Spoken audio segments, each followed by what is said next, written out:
AP రాజకీయాల్లో కీలక పరిణామాలు కూడా చోటు చేసుకుంటున్నాయి. ఈ 1.5 సంవత్సరానికే అంటే 18 నెలల కాలానికే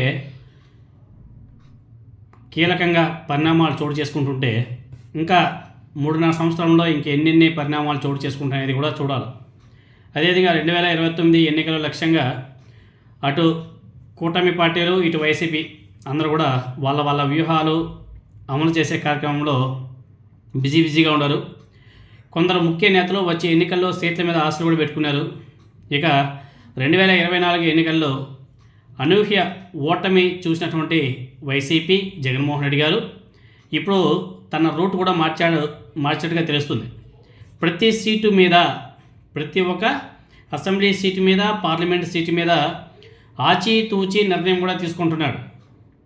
అందులో భాగంగా తెలుగుదేశం పార్టీకి బలమైన నేతలుగా ఉన్న వారి మీద ఫోకస్ చేసినట్టుగా కూడా తెలుస్తుంది.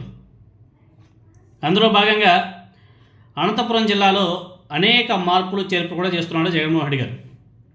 మీకు అందరూ కూడా తెలిసిందే, సాకే శైలజనాథ్ కాంగ్రెస్ పార్టీలో పీసీసీ అధ్యక్షుడిగా పనిచేసినటువంటి ఆయన్ను వైసీపీలోకి తీసుకొని ఆయనకి ఒక నియోజకవర్గానికి ఆయన్ను సమన్వయకర్తగా కూడా నియమించడం జరిగింది.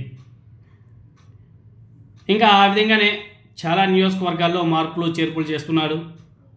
ఎమ్మికనూరి నియోజకవర్గం కానీ, కర్నూలు కానీ, ఇలాంటి పార్లమెంటు స్థానాల్లో, అదేవిధంగా అసెంబ్లీ స్థానాల్లో కూడా చాలా జాగ్రత్తగా జగన్మోహన్ రెడ్డి గారు తన మార్పు కూడా చూపిస్తున్నట్టుగా కనిపిస్తుంది.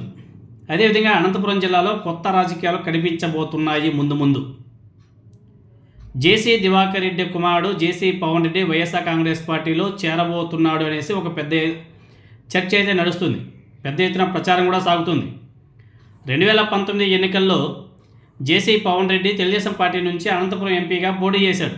ఆ ఎన్నికల్లో వైఎస్ఆర్ కాంగ్రెస్ పార్టీ అభ్యర్థి తలారి రంగయ్య ఆయన చేతిలో పవన్ గారు ఓడిపోవడం, తర్వాత 2024 ఎన్నికల్లో తెలుగుదేశం పార్టీ జేసీ కుటుంబానికి ఒక సీటు మాత్రమే ఇస్తామని చెప్పేసి స్పష్టం చేయడం, ఫలితంగా జేసీ ప్రభాకర్ రెడ్డి కుమారుడు జేసీ అస్మిత్ రెడ్డికి తాడిపత్రి సీటు కేటాయించడం జరిగింది. అయితే ఆ ఎన్నికల్లో జేసీ అస్మిత్ రెడ్డి గారు గెలుపొందడం ఇవన్నీ కూడా సాఫీగా జరిగిపోయాయి. కానీ జేసీ పవన్ రెడ్డి పూర్తిగా వ్యాపారాలకే పరిమితమైపోయాడు. ఇప్పుడు పవన్ రెడ్డి ఎంపీగా పోటీ చేయాలని చెప్పేసి తాను కోరుకుంటున్నట్లు జేసీ కుటుంబం పదే చెప్తూ వస్తుంది. రాబోయే ఎన్నికల్లో జేసీ కుటుంబానికి తెలుగుదేశం పార్టీలో ఒక సీటు మాత్రమే దక్కే అవకాశం కూడా ఉందంట. మరి ఒక సీటే దక్కితే మరి జేసీ పవన్ రెడ్డి పరిస్థితి ఏమిటి అన్నది కూడా మరోవైపు ఆలోచనలో కూడా ఉన్నారు. ఈ సమయంలో జేసీ పవన్ రెడ్డి వైఎస్ఆర్ కాంగ్రెస్ పార్టీలో చేరబోతున్నాడనే ప్రచారం కూడా చాలా స్పీడ్గా నడుస్తుంది సోషల్ మీడియాలో, అదేవిధంగా మెయిన్ స్ట్రీమ్ మీడియాలో కూడా. జగన్మోహన్ రెడ్డి గారితో చిన్నప్పటి నుంచి జేసీ పవన్ రెడ్డికి సన్నిహిత సంబంధాలు ఉన్నాయి. రాజకీయంగా విభేదించిన ఇప్పుడు మాత్రం జేసీ కుటుంబం నుంచి జగన్మోహన్ రెడ్డి గారి మీద విమర్శల జోరు అయితే తగ్గిపోయింది.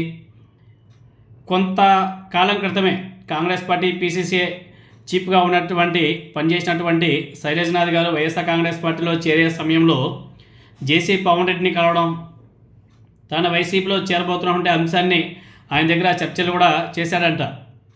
ఆ సమయంలో జేసీ పవన్ రెడ్డి వైఎస్ఆర్ కాంగ్రెస్ పార్టీలో చేరుతున్నాడనే చర్చ కూడా ఆనాడు చాలా గట్టిగా నడిచింది. దాన్ని ఆయన ఖండించడం జరిగింది. అయితే ఇప్పుడు తిరిగి మళ్ళీ అదే చర్చ మొదలైపోయింది. పవన్ రెడ్డి వైఎస్ఆర్ కాంగ్రెస్ పార్టీలో చేరేందుకు నిజంగానే సిద్ధమయ్యాడా?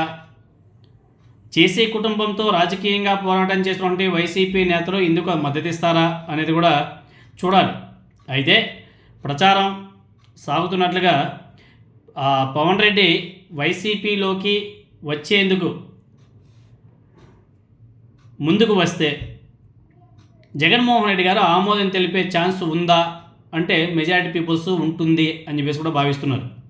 చివరకు జేసీ పవన్ రెడ్డి ఏ నిర్ణయం తీసుకుంటున్నారనేది రాజకీయంగా ఒక పెద్ద చర్చ అయితే నడుస్తుంది.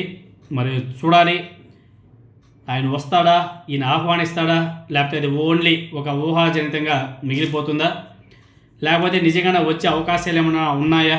ఎందుకంటే జగన్మోహన్ రెడ్డి గారి గత కొద్ది రోజుల నుంచి ఆయన ఆలోచన విధానం చూస్తుంటే చాలా మార్పులు తీసుకురాబోతున్నట్టుగా కనిపిస్తుంది వైసీపీలో.